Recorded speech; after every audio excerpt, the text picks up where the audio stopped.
บุพอากาศตัวนี้บทางกระซิบคนเฮาเลยพี่น้องเนาะ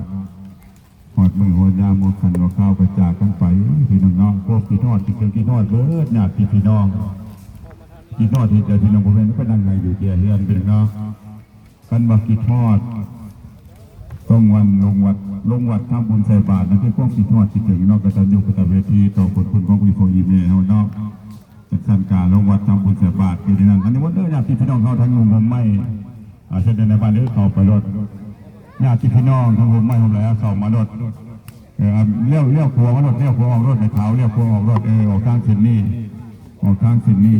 ทางเส้นมันครัว แม่ได้ก็ รถที่ไปถ่ายรูปอยู่เอาเจ้าหน้าที่ถ่ายเนาะบรรดาแขกกำลังทุกเที่ยงแล้วก็รูปตามที่หลังเนาะ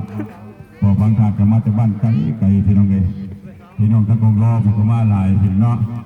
อันนี้ลูกหลานญาติพี่น้องได้ติดถึงมรณกรรมและการทั่วเสียชีวิตแล้วก็ได้เวลาสุดท้าย โอ้คือคักได้แว่นตาได้ซื้อมาใส่เขามาดูกันว่าจัวแม่ค้าจะทาแต่รูปตามที่หลังก็รอทาสักหน่อยเด้อรอทาก็ได้บรรดาแขกวางถูกเที่ยวบรรทุกภาพตามที่หลังเนาะ